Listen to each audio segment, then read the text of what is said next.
आगरमालवा जिले के नलखेड़ा में सोमवार को विश्व प्रसिद्ध मां बगलामुखी मंदिर के दर्शन करने परिवार सहित पहुंचे मध्य प्रदेश कांग्रेस अध्यक्ष जीतू पटवारी पूजा अर्चना कर प्रदेश की खुशहाली की कामना की। वहीं मीडिया से चर्चा कर प्रदेश की भाजपा सरकार पर किसानों के साथ भेदभाव और छल का गंभीर आरोप लगाया है। उन्होंने कहा कि सरकार भावांतर योजना किसानों के लिए महज एक ढकोसला है। पटवारी ने तंज कसते हुए कहा, जब फसल ही नहीं हुई तो भावांतर कैसा? किसानों को फसल का दाम मिल रहा है वह यातना से कम नहीं। पटवारी ने किसानों की बदहाल स्थिति पर चिंता जताते हुए कहा कि किसान पहले से ही कर्ज के बोझ तले दबा है और अगली फसल के लिए उससे फिर से कर्ज लेना पड़ रहा है।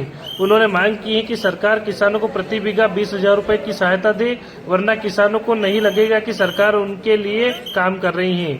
उन्होंने सरकार पर विज्ञापन और हेलीकॉप्टर जैसे अनावश्यक खर्चों में लिप्त होने का आरोप लगाया, जबकि किसानों की अनदेखी की जा रही है।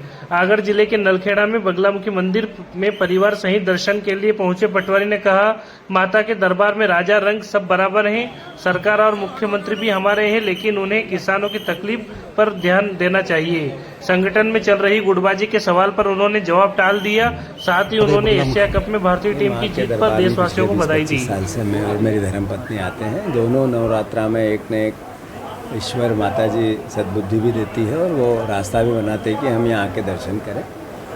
मैं मानता हूँ कि प्रदेश में जिस हर तरह के हालात है किसान के, जिस तरीके के अलग अलग यातनाएं परिवारजन पे है, मैं समझता हूँ कि माता जी कृपा बने, यश हो, समृद्धि हो, सुख हो, शांति हो, भाईचारा हो, प्रेम हो, प्यार हो, मोहब्बत हो और माँ की कृपा सब परिवारजनों पे एक जैसी बरसती है। मैं समझता हूँ कि जो दर्शन करने आएगा वो भी और जो माँ को मन के भाव से याद करेगा वो भी, सबके जीवन में कुछ न कुछ शांति, सुख और समृद्धि आएगी। ऐसी मनोकामना के साथ प्रदेश में हर तरह की अला भला टले, मैं माँ से प्रार्थना करता हूँ। सर, किसानों के पास भी आप पहुँचे खेतों में आज? नहीं, बात यह है कि मोहन यादव जी ने अभी 3-4-5 दिन पहले कहा कि मैं भावांतर योजना ला रहा हूँ, तो फसल होगी तो मंडी जाएगी और उस पर आप भाव दोगे। फसल ही नहीं हो रही है, 50 किलो बीघे की हो रही है, तो फिर भावांतर किस पे दोगे? दूसरी बात यह है कि किसान की फसलों के दाम नहीं है, यातना है, हर तरह की तकलीफ है। किसान अगली फसल बोना है 100% कर्ज लेना पड़ेगा और पहले से कर्ज में है। तो मैं मोहन यादव जी से आग्रह करता हूँ 20,000 रुपया पर बीघा फसल का एक तरह से किसान को सहायता करें, तो सरकार का एहसास किसान को होगा कि मेरी सरकार है।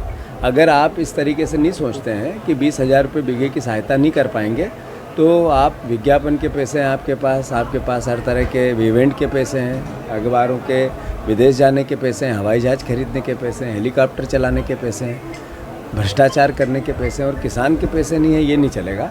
मैं मानता हूँ किसानों का 80%, 75% आबादी है हमारे प्रदेश की।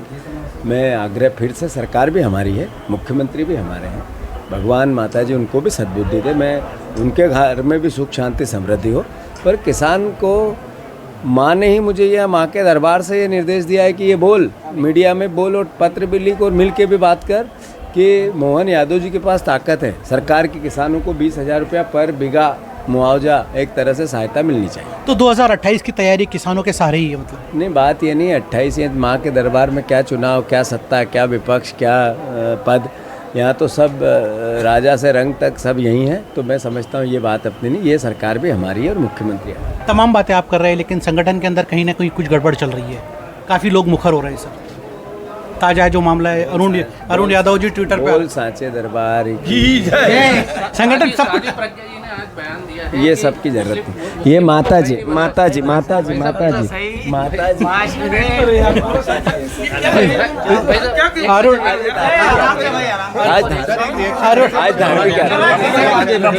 धार्मिक कांग्रेस ने बधाई नहीं दी है। हाँ लो ना, कांग्रेस की तरफ से अभी तक कोई बधाई नहीं आई है। आज जैसा भारत की हमारी टीम ने पाकिस्तान को 3 मैच में निस्नाबूद किया और एशिया कप फाइनल में भारत की टीम जीती, एक भारत का एक नागरिक, देशभक्त नागरिक गौरवान्वित है।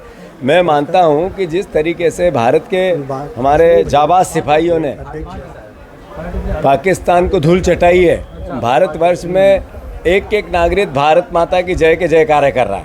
तो